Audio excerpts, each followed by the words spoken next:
Hello everyone, welcome back to my channel. My name is Paola and this is a new video in the Video Everyday April series. Today I'm really excited because I get to do a tier ranking of the book to TV show adaptations of books that I have read. Let me explain the tiers. The first tier is for Roxy's Wig Reveal, and this is for adaptations that are iconic, show-stopping, spectacular, kind of like Roxy's Wig Reveal, or just adaptations that left me kind of speechless because of how good they are. The second tier is for the first half of Asia's spiel against Valentina. It's like, you're perfect, you're beautiful, you look like Linda Evangelista, you're a model. And this tier is for adaptations that follow the book quite closely. The third tier is for the second half of Asia's spiel. She can walk out there in a diaper. And they're like, Valentina, your smile is beautiful.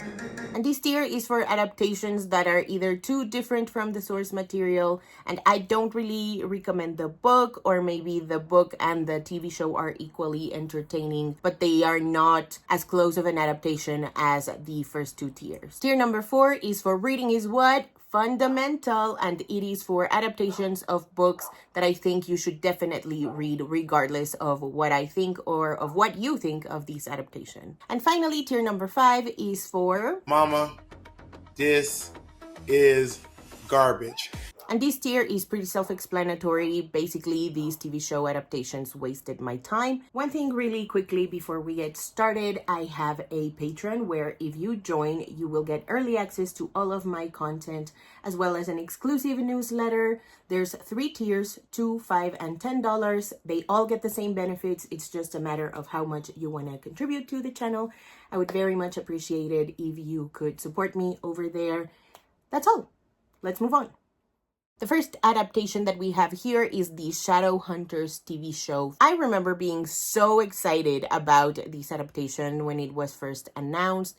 This was kind of like my introduction to BookTube, so it holds that special place in my heart because of it. I remember getting the news like on Twitter or something, and then I went on YouTube and there were quite a few people talking about the news and their Dreamcast, and people were acting in really weird ways regarding the casting of specific characters.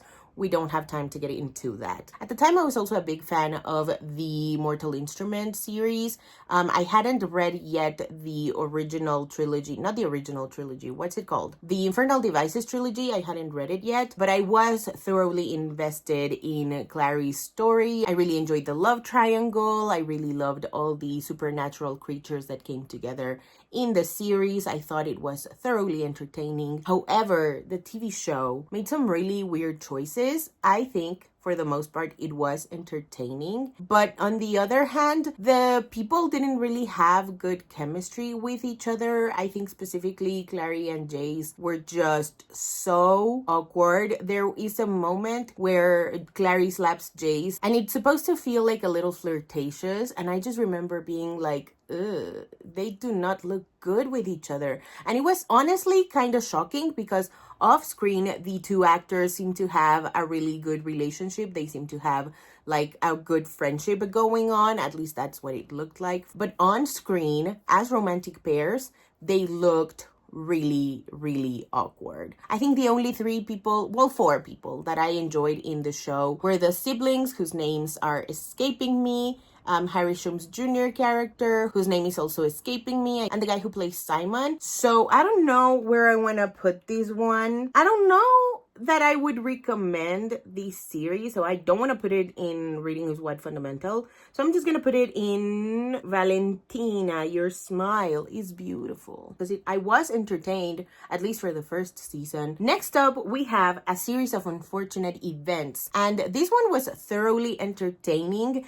I remember I read the first like 2 or 3 books when I was really little, and then I reread the entire series, I think in 2021. But the show came out sometime in the late 2010s, and I remember they were like really speeding up the process so that the kids wouldn't like age out of their roles. I really enjoyed this series. I don't know that it's like Roxy's Wig Reveal level, but I do think it's really entertaining. I do think from what I could remember when I reread read the series in 2021 to when I watched the series whenever it was coming out. I distinctly remember being like, oh, this is quite close to the adaptation. The changes didn't bother me all that much. So I'm gonna put this in You're Perfect, You're Beautiful. You look like Linda Evangelista, but I do think you should absolutely check out the books as well. Dash and Lily. This is one of my favorite TV shows of all time. The book series as well. I'm super bummed that we didn't get more seasons of the show. I do think it works better as a series than it would have as a movie. I still really want the other two books adapted. They were so fun and sweet.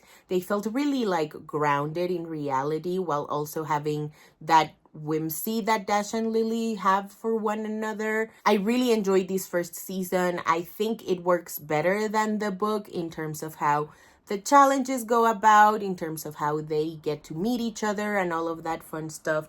So I'm gonna put it in Roxy's wig reveal. Tiny Pretty Things. Okay, this was really rough because I remember getting the news and going like, oh my god, this is about to be the best series of all time. I mean, the source material is undeniably incredible. Ballet, Gossip Girl vibes, Pretty Little Liars vibes, ballerinas all want to be the principal.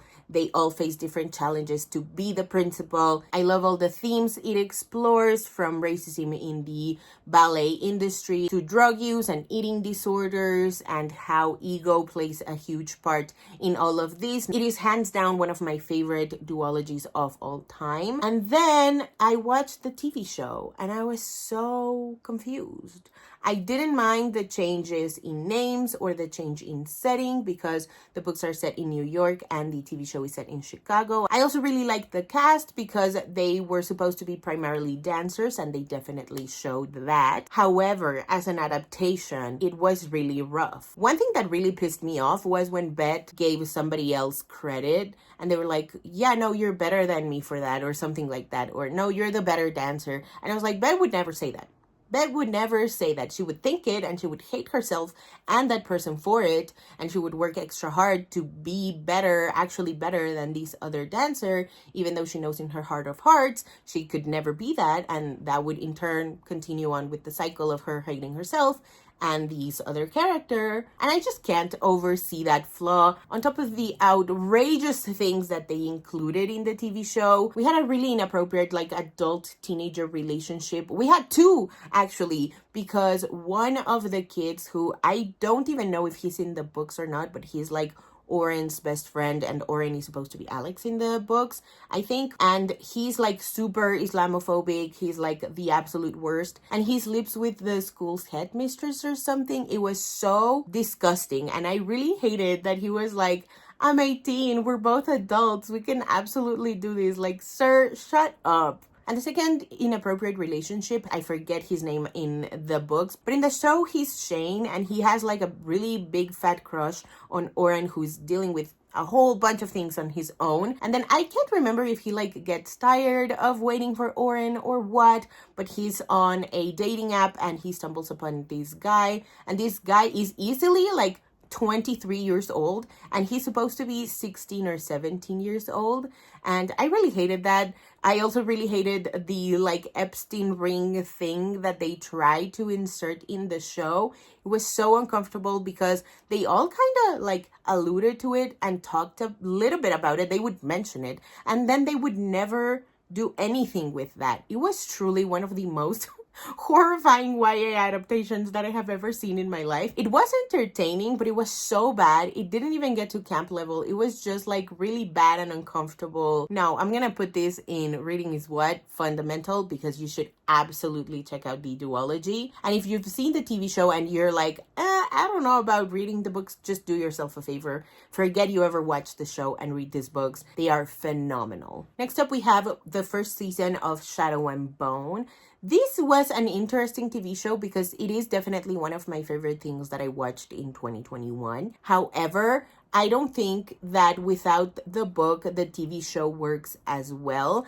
And what I mean by that is that if you're a reader of the Grishaverse and then you watched Shadow and Bone, you got a lot out of it. But if you hadn't read the books, then you were a little confused. Like, it had a lot of potential, but that feeling of feeling like immediately attached to these characters didn't happen, or doesn't happen to me at least, until I read the books, which is kind of sad because I feel like if they changed a little bit more things, if they took a little bit more time with their characters and with the storylines. I especially thought that the Matthias and Nina thing could have waited for like season 2, because there was so much plot and character things happening that I think later hurt season 2. All that said, you should definitely read the books. I'm still gonna put this in You're Perfect, You're Beautiful, You Look Like Linda Evangelista. I think this first season does an incredible job in adapting Shadow and Bone, as well as the introduction to the crows. I just think there were some little tweaks that needed to happen so that this could be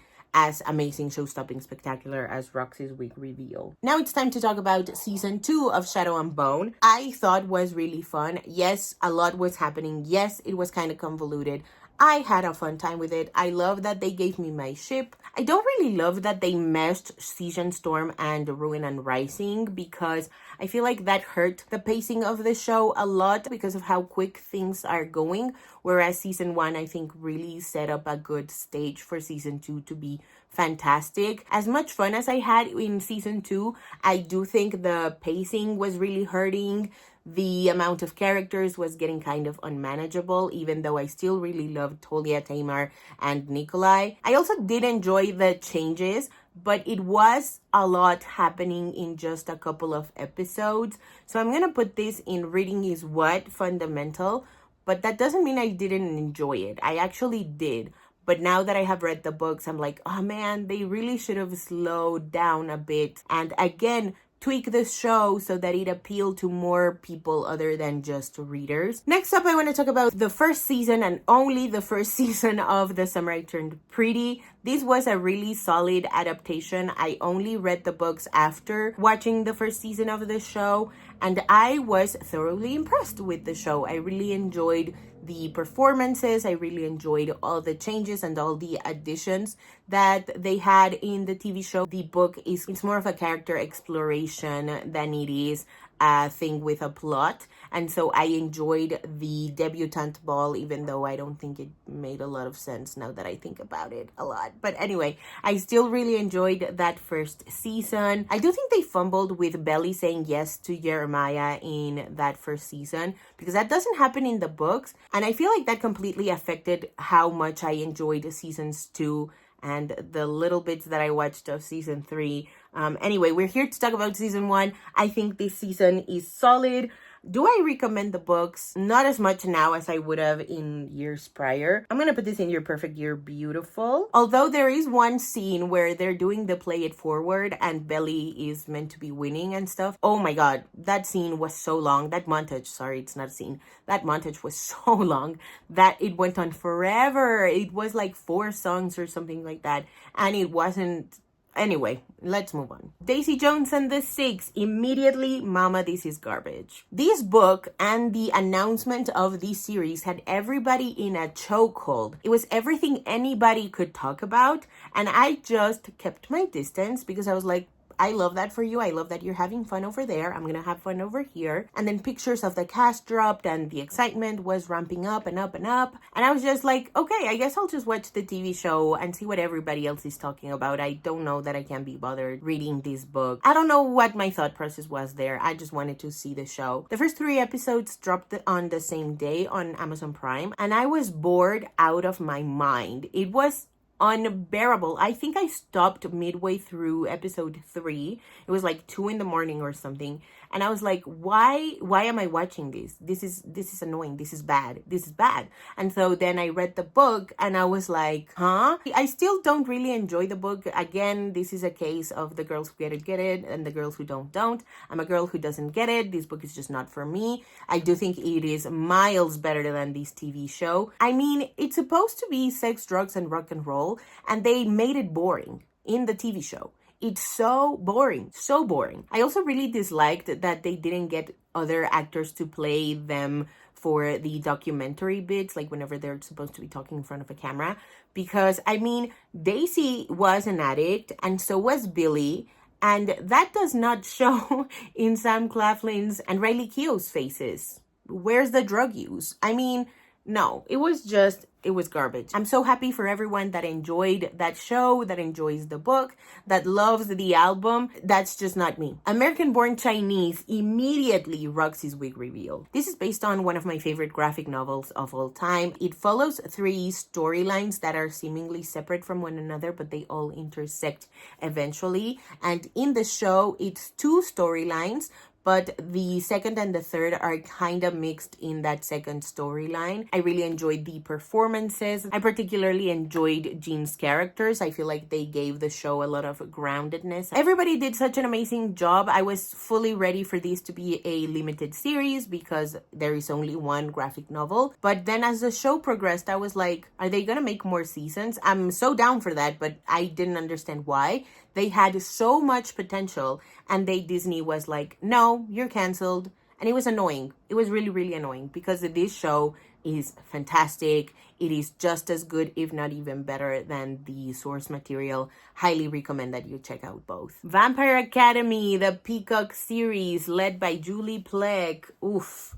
This was really, really rough. I read the Vampire Academy series way back in like 2015, maybe 2016. Thoroughly enjoyed them. I couldn't marathon it as much as I wanted to because I remember thinking that Rose was a lot as a main character. I read the books after I watched the movie, which I thought was so fun. And then it was announced that this TV show was happening, and I was like, okay, fine. Like, I bet we could get a lot out of a Vampire Academy series. I think it could revive the supernatural craze. And then I watched it. I only watched it a couple of weeks ago. I watched it in March in preparation for this video. And I was so confused. This show doesn't really adapt the first book of Vampire Academy. It's kind of like a prequel, but also incorporates some stuff from the first book. But it was all over the place. I mean, there were so many characters to start with. There was an attempt to allude to the political intrigue that's happening in the books, but it was just so very confusing, so very boring, which is the worst a piece of media can be. I really want to put this in Mama, This Is Garbage, but I haven't reread the books and I don't know how I would feel upon my reread of the books. So I'm going to put this in Reading Is What, Fundamental, because I do want to check out the books once again, and then I'll change my stance. Next up, we have The Perfectionists. This is another freeform show. It has Sophia Carson, and she is literally the only reason why I would ever watch a show that's a spin-off or that's supposed to be a spin-off of Pretty Little Liars, even though the source material is not at all related to Pretty Little Liars. I'm gonna put this immediately in Mama, This Is Garbage. This show was boring. It was so boring. I didn't understand why Allison was back. I didn't understand what Mona was doing there, even though she was the only one of the 2 that was still enjoying her role. The source material I would definitely not recommend. I guess it was kind of entertaining, but I don't know. It was just not for me. Sarah Shepard is just not for me. On to Bigger and Brighter Things with Heartstopper. I read all 5 available volumes in March. I had a really fun time and I was really excited because I had seen the first season when it first dropped back in the day, and then I never watched the other 2 seasons. And I was really struck by there only being 2 more seasons, because I was definitely expecting 1 season per volume, but that didn't happen. I hate Netflix so much. I'm still really happy that we're getting a movie, but that doesn't mean I'm not still confused and still very resentful that we didn't get more from Nick and Charlie. I think especially the series would have popped with volumes 4 and 5 because they're the most hard-hitting and they're also the most angsty. I feel like those 2 volumes also let Nick be a little bit more messy than he's been in previous ones. I really enjoyed season 1. First of all, I think season 1 is Roxy Andrews' wig reveal level. I think the other 2 are perfect, are beautiful. They look like Linda Evangelista. And I would recommend that you check out the graphic novel series just as much. And finally, we're gonna talk about Maxton Hall season 1 because I have only read book 1. And it was so fun. I'm gonna put this in You're Perfect, You're Beautiful because I do think follows the source material quite closely. And the source material is so much fun, especially as someone who grew up watching telenovelas. It was the perfect book for me. I listened to it in Spanish because the English versions of these books are not available on my audiobook subscription app, but they are in Spanish. The accent is from Spain, and it was just so fun. The narration reminded me of A Tres Metros Sobre el Cielo, which is another like telenovela-esque type of thing. It's not a telenovela, it's actually a movie, but it's so dramatic and over the top, and it's the good girl and the bad boy, and it's so fun. And this audiobook gave me exactly those vibes. And the TV show, I mean, I really love the chemistry that these two leads have. I really love the acting as well. In the first season, the second season really fumbled in my opinion, but we're talking about the first season, and I really thoroughly enjoyed it. It was really fun, made me want to read the books. The books were just as fun. Again, just the first one, I haven't read the other two. I'm thoroughly impressed because I didn't know what was gonna happen in the books, and I again had a really fun time. I definitely think you should check out both iterations of the story if you're so inclined. Alrighty, that's it for today's video. Thank you guys so much for watching. If you haven't already and you'd like to, go ahead and hit subscribe, and I'll see you in the next one. Bye.